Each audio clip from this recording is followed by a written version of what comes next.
What is your value, உங்களோட value என்ன அப்படின்னு நான் கேட்டேன்னா நீங்கள் என்ன பதில் சொல்வீங்க? ஸோ வந்து இப்போ நீங்கள் எல்லாருமே வந்து ஏதோ ஒரு கம்பெனியில் ஒர்க் பண்ணிவிட்டு அந்த இடத்துல ஒரு இன்கம் வந்து ஜென்ரேட் பண்ணிட்டு இருப்பீங்க தெரியுமா? அந்த இன்கம் எதை வச்சு நிர்ணயம் செய்யப்படுது அப்படின்னு நினைக்கிறீங்க? ஸோ வந்து நிறைய பேர் வந்து என்னோட இன்கம் அப்படிங்கிறது நான் வந்து இந்த டிகிரி முடிச்சிருக்கேன் அதனால் எனக்கு இந்த இன்கம் கொடுக்குறாங்க அப்படிங்கிற மாதிரி நினச்சிட்டு இருப்பீங்க.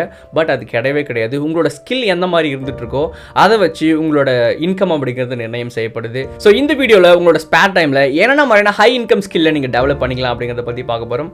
அப்படின்னு வரைக்கும் வீடியோ ஃபுல்லாக பாருங்கள். I am the Blackie Jackie Taku Iti Patiko. என்னோட லிஸ்ட்டில் ஃபஸ்ட்டு இருக்கிற ஸ்கில் என்ன அப்படின்னு கேட்டிங்கன்னா கண்டென்ட் கிரியேஷன் அப்படிங்கிறது.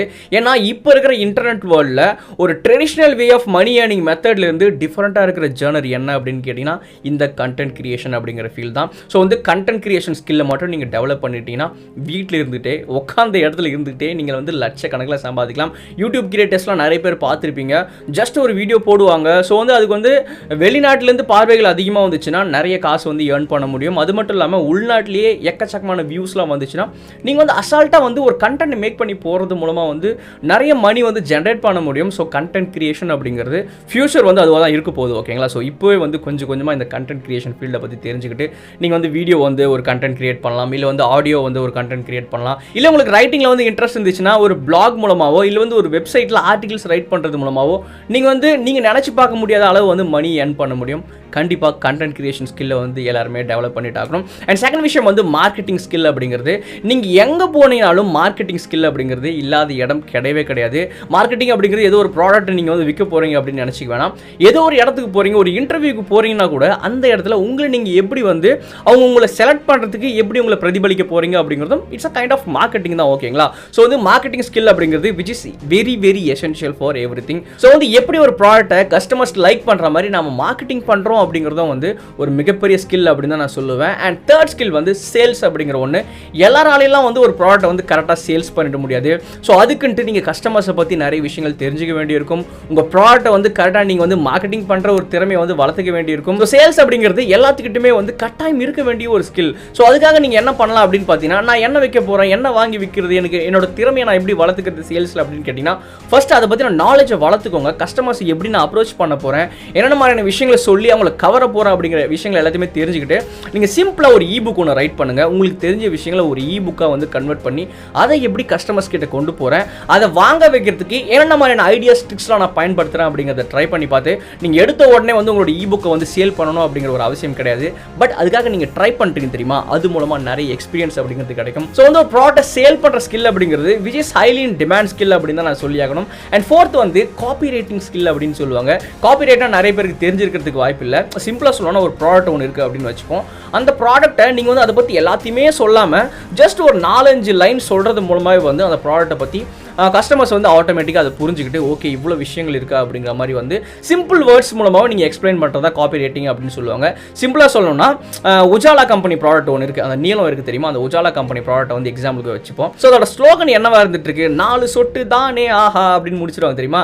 ஸோ அந்த ஒரு லைன்லேயே நமக்கு வந்து தெரிஞ்சிடும். ஜஸ்ட் ஒரு 4 சொட்டு பயன்படுத்தினா போதும், நம்ம வந்து துணியெல்லாம் வந்து ஃப்ரெஷ் ஆகிடும். 4 சொட்டு அப்படிங்கிறது அதிகமாக நமக்கு வந்து தேவைப்படாது. ரொம்ப கம்மியான ஒரு நீளம் பயன்படுத்தினாலே போதும், நீங்கள் வந்து துணி எல்லாத்தையுமே வந்து ஃப்ரெஷ் ஆகிக்கலாம் அப்படிங்கிற மாதிரி சிம்பிள் வேர்டிங்லேயே வந்து அந்த ஒரு ப்ராடக்ட்டை பற்றின ஃபுல் டீட்டெயிலும் வந்து மக்களே புரிஞ்சுக்கிற மாதிரி வைப்பாங்க. So that is called copywriting அப்படின்னு சொல்லுவாங்க.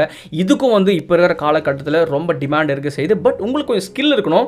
நீங்கள் வந்து சிந்திக்கணும், ஒரு ப்ராடக்ட் இருக்குதுன்னா அந்த ப்ராடக்ட்டுக்கு என்ன மாதிரியான சின்ன சின்ன குறியீடுகளை வச்சு அவங்களுக்கு எளிமையாக புரியும்படியே நம்ம வந்து சொல்ல முடியும் அப்படிங்கிறத நீங்கள் திங்க் பண்ணி ஆகணும். ஸோ இது எல்லாமே வந்து ஹைலி டிமாண்ட்ஃபுல்லான ஒரு ஸ்கில் அப்படின்னு தான் நான் சொல்லுவேன். அண்ட் ஃபிஃப்த் வந்து வீடியோ ப்ரொடக்ஷன் அப்படிங்கிற ஸ்கில். ஒரு வீடியோ அப்படின்னு எடுத்துக்கிட்டிங்கன்னா ஜஸ்ட் ஒரு கேமராவை எடுத்து அப்படியே ரெக்கார்ட் பண்ணி உங்ககிட்ட வந்து கொண்டு வந்து சேர்க்கறது கிடையாது. நான் ஒரு வீடியோ ரெக்கார்ட் பண்ணணும், ஏதாச்சும் வளர்ச்சினா அதை வெட்டி ஒட்டணும், அது மேலே பீரோல் போடணும், பேக்ரவுண்டில் வந்து மியூசிக் போடணும். ஸோ அந்த மாதிரி உங்களுக்கு தெரியாத பல எடிட்டிங் ஸ்கில்ஸ் அப்படிங்கிறது ஒரு வீடியோ கிரியேஷனில் வந்து இருக்க செய்யுது. ஸோ இந்த மாதிரியான ஸ்கில்ஸை நீங்கள் வந்து தெரிஞ்சுக்கும் போது உங்களோட கண்டென்ட் கிரியேட் பண்ணி போகிறதுக்கு அதை வந்து நீங்கள் யூஸ் பண்ணிக்கலாம். இல்லை மற்றவங்க யாரோ வந்து ஜஸ்ட் ஒரு வீடியோ மட்டும் ரெக்கார்ட் பண்ணி உங்களுக்கு அனுப்பி வச்சிட்டாங்கன்னா அதை ஒரு ஃபுல் ஃப்ளெஜ்டான ஒரு கண்டென்ட்டாக மேக் பண்ணி எடிட்டிங் பீரோல் எல்லாத்தையுமே ஆட் பண்ணி நீங்கள் அவங்களுக்கு கொடுக்கும்போது அது கண்டிப்பாக வந்து நிறைய பணத்தை வந்து வந்து ஈட்டலாம். ஓகேங்களா? ஸோ வீடியோ எடிட்டிங்லாம் எடுத்துட்டீங்கன்னா அந்த வீடியோ வந்து எத்தனை நிமிஷம் ரெண்டர் ஆகுதோ அதுக்கேற்ற மாதிரி காசை வந்து டிமாண்ட் பண்ணி வாங்க முடியும். ஜஸ்ட் நீங்கள் இதை பற்றி திங்க் பண்ணியே பார்க்க மாட்டீங்க. ஓகேங்களா? ஸோ வந்து இந்த ஃபீல்டுக்குள்ளே வந்ததுக்கு அப்புறமா தான் ஓகே இவ்வளோ கொஞ்ச நேரம் நம்ம வந்து வேலை செஞ்சாலே இவ்வளோ பணம் வந்து சம்பாதிக்கலாமா அப்படிங்கிற மாதிரி நீங்கள் வந்து சொல்வீங்க. பட் நீங்கள் உங்கள் ஸ்கில்லை டெவலப் பண்ணிக்கணும்.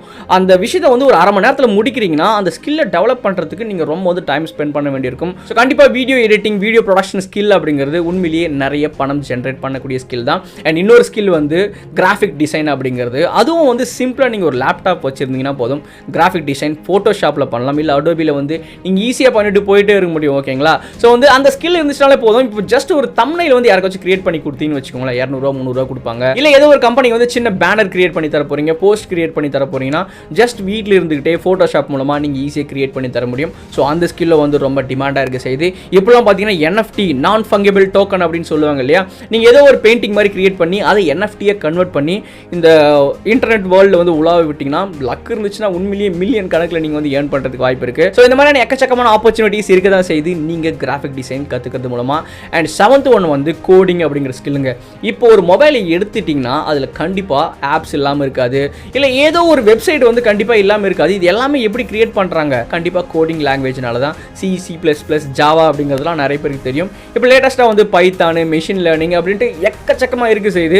ஸோ ஏதாச்சும் ஒன்று தெரிஞ்சுக்கோங்க. அது மூலமாக ஆப்ஸ் டெவலப் பண்ணலாம், இல்லை வந்து வெப்சைட் கிரியேட் பண்ணலாம். இது ரெண்டும் நீங்கள் தெரிஞ்சுட்டீங்கனால போதும். ஒரு ஆப் கிரியேட் பண்ணுறது இல்லை ஒரு வெப்சைட் டெவலப் பண்ணுறது தெரிஞ்சுட்டீங்கனால போதும். ஏதோ ஒரு கம்பெனிக்கோ இல்லை ஏதோ ஒரு கிளைண்ட்டுக்கு வந்து நீங்கள் வந்து ஈஸியாக கிரியேட் பண்ணி தரது மூலமாக கண்டிப்பாக வந்து நிறைய ஆயிரக்கணக்கில் சொல்லவே முடியாதுங்க. ஜஸ்ட் சிம்பிளாக இருக்கும். அதோட ப்ரொஃபைல் அதோட யூஐலாம் சிம்பிளாக இருந்துட்டு இருக்கும். பட் அதுக்கு சார்ஜ் பண்ணுற காசை பார்த்தீங்கன்னா எக்கச்சக்கமாக கொடுத்துட்டு இருப்பாங்க. ஸோ வந்து நீங்களாம் இதில் வந்து சிம்பிளாக கற்றுக்க முடியும். நீங்கள் வந்து அதிகமாக வந்து காசு இன்வெஸ்ட் பண்ணணும் அப்படிங்கிற அவசியம் கிடையாது. நிறைய வந்து ஃப்ரீ கோர்சஸ் இருக்க செய்து கூகுள்லேயே வந்து சொல்லிக் கொடுக்குறாங்க. நீங்கள் யூடியூப்லேயே இதை தெரிஞ்சுக்கணும் அப்படின்னு ஆசைப்பட்டீங்கன்னா எஜுரேகா அண்ட் சிம்பிளி லேர்ன் அப்படிங்கிற ஒரு 2 சேனல் இருக்க செய்து. ஸோ அது மூலமாகவே ஈஸியாக வந்து நீங்கள் வந்து லேர்ன் பண்ண முடியும். மெயினாக உங்களுக்கு என்ன இருக்கணும் அப்படின்னு கேட்டிங்கன்னா ஒரு ஓன் இன்ட்ரெஸ்ட் அப்படிங்கிறது இருக்கணும். இன்ட்ரெஸ்ட் இருந்தால் தான் நீங்கள் வந்து டைம் ஸ்பெண்ட் பண்ணுவீங்க. டைம் ஸ்பெண்ட் பண்ணாதான் நீங்கள் கற்றுக்க முடியும். ஓகேங்களா? எதுவுமே வந்து உடனே இப்படி ஸ்னாப் பண்ணுற மாதிரிலாம் வந்து நம்ம லைஃப்பில் எந்த ஒரு மாற்றமும் நிகழ்ந்துராது. நம்ம கண்டிப்பாக அதுக்கான ஒரு டைமை ஸ்பெண்ட் பண்ணணும். நம்ம வேல்யூ இன்க்ரீஸ் பண்ணிக்கிறதுக்காக நம்ம ஸ்பெண்ட் பண்ணுற டைம் அப்படிங்கிறது அது வந்து ஒரு மிகப்பெரிய விஷயம் அப்படின்னு தான் நான் சொல்லி ஆகணும். ஸோ கண்டிப்பாக கோடிங் ஸ்கில்லை வந்து எல்லாருமே தெரிஞ்சுக்கோங்க. அண்ட் ஃபைனலாக 8th ஸ்கில் என்னன்னா personal finance and investing. So வந்து நிறைய பேர் நிறைய ஹை இன்கம் ஸ்கில்லாம் வந்து கற்று வச்சிருப்பாங்க, நிறைய பணம் சம்பாதிப்பாங்க லட்சமாக. பட் எதில் இன்வெஸ்ட் பண்ணுறது, அந்த பணத்தை வச்சு என்ன பண்ணுறது அப்படிங்கிற ஒரு தெளிவு அவங்களுக்குள்ள இருக்கவே இருக்காது. ஸோ வந்து அதுக்கு நீங்கள் மெயினாக கற்றுக்க வேண்டியது ஒரு மிக முக்கியமான ஸ்கில் என்ன அப்படின்னு கேட்டிங்கன்னா பணத்தை எப்படி நிர்வகிக்கிறது, எப்படி வந்து முதலீடு செய்கிறது. ஸோ இப்போ என்கிட்ட வந்து ஒரு 10 லட்ச ரூபா நான் வச்சிருக்கேன்னா எனக்கு என்ன பண்ணணும் அப்படிங்கிறது தெரியாமல் அந்த 10 லட்ச ரூபாய் நான் கண்டிப்பாக வந்து வீண் தான் பண்ணுவேன். மற்றவங்க சொல்கிறதெல்லாம் கேட்டுக்கிட்டு இதில் இன்வெஸ்ட் பண்ணு அதில் இன்வெஸ்ட் பண்ணு அப்படின்ட்டு அடுத்தவங்க சொல்கிறத கேட்டுட்டு நம்ம போனோம்னா கண்டிப்பாக அந்த இடத்துல ஃபெயிலியர் அப்படிங்கிறத ஏற்படும். ஒரு விஷயத்தில் நம்ம இன்வெஸ்ட் பண்ணுறோம், பணத்தை போடுறோம்னா அதை பற்றின அறிவு அப்படிங்கிறது கண்டிப்பாக நமக்கு இருந்ததாகணும். ஸோ வந்து உங்களோட பணத்தை வந்து எப்படி நிர்வாகம் செய்யணும், எப்படி வந்து இன்வெஸ்ட் பண்ணணும் அப்படிங்கிற ஸ்கில் வந்து எல்லாருக்குமே எசென்ஷியலாக இருக்க வேண்டிய ஒன்று. நீங்கள் அதிகமாக பணம் சம்பாதிச்சாதான் இதெல்லாம் தெரிஞ்சுக்கணும் அப்படிங்கிற அவசியம் கிடையாது. நீங்கள் வந்து கொஞ்சமாக சம்பாதிச்சாலும் அந்த காசை எப்படி ஒரு வேல்யூபிளான திங்கை வந்து மாற்றலாம், எப்படி வந்து ஒரு பட்ஜெட் போட்டு கரெக்டாக அந்த பணத்தை வந்து செலவு பண்ணலாம் அப்படிங்கிற ஒரு திறமை வந்து எல்லாருமே கண்டிப்பாக இருந்தாகணும். ஸோ அதெல்லாம் இல்லாதனால தான் வந்து வர காசை வந்து இப்படி சம்பாதிக்கிறோம், இந்த பக்கம் கொடுத்துட்டு போயிட்டே இருக்கும். ஓகேங்களா? ஸோ வந்து இந்த ஒரு 8 ஸ்கில்ஸ் அப்படிங்கிறது எல்லாத்துக்குமே மிக மிக முக்கியம். ஸோ இந்த ஸ்கில்ஸை நீங்கள் தெரிஞ்சுக்கிறது மூலமாக கண்டிப்பாக வந்து பணம் ஈட்டும் தன்மையை வந்து நீங்களே உங்களோட வேல்யூ வந்து இன்க்ரீஸ் பண்ணி முடியும். ஓகேங்களா? ஸோ இது எல்லாத்தையுமே வந்து கம்பைண்டாக வச்சு பார்க்கும்போது இது எல்லாத்துக்குமே ஒரு இன்டர் ரிலேட்டட் திங்ஸ் அப்படிங்கிறது இருக்க போகுது. ஓகேங்களா? எப்படின்னா ஒரு யூடியூப் வீடியோ மேக் பண்ணுறீங்க அப்படின்னு வச்சுப்போம், அதில் வந்து மார்க்கெட்டிங்கும் இருக்க போகுது. இல்லை வந்து நீங்கள் ஏதோ ஒரு விஷயத்தை வந்து சேல் பண்ண போறீங்கன்னா அந்த கண்டென்ட் வந்து மற்றவங்கிட்ட சேல் பண்ண போறீங்க, யாரோ ஒருத்தவங்களை பார்க்க வைக்க போறீங்க. ஸோ அதை பார்க்கறது மூலமாக உங்களுக்கு ஆட்சன்ஸ் மூலமாவோ இல்லை ஏதோ ஒரு அஃபிலியேட் மார்க்கெட்டிங் சார்ந்த விஷயங்கள் மூலமாவோ பணம் அப்படிங்கிறது வரப்போகுது. ஸோ இது எல்லாத்துக்குமே இன்டர் ரிலேட்டட் திங் அப்படிங்கிறது இருக்கு செய்யுது அப்படிங்கிறது புரிஞ்சுக்கணும். ஸோ இது எல்லாத்தையுமே தெரிஞ்சுக்கிட்டீங்கன்னா கண்டிப்பாக வந்து நீங்கள் எங்கே போனீங்களாலும் இந்த ஸ்கில்லை வச்சு நீங்கள் கொஞ்சம் பொழைச்சிக்க முடியும். அதுதான் வந்து நான் சொல்ல விரும்புகிறேன். ஸோ வந்து இந்த ஸ்கில்ஸை வந்து கண்டிப்பாக எல்லாருமே வந்து லேர்ன் பண்ணுங்கள். ஸோ கண்டிப்பாக இந்த வீடியோ உங்களுக்கு பிடிச்சிருக்கும் அப்படின்னு நம்புறேன். பிடிச்சிருந்தா உங்களோட ஃப்ரெண்ட்ஸோட ஷேர் பண்ணிக்கோங்க. மறக்காமல் நம்ம சேனலை சப்ஸ்கிரைப் பண்ணிக்கோங்க. தேங்க்யூ, தேங்க்ஸ் ஃபார் வாட்சிங் this video. Be happy, be optimistic.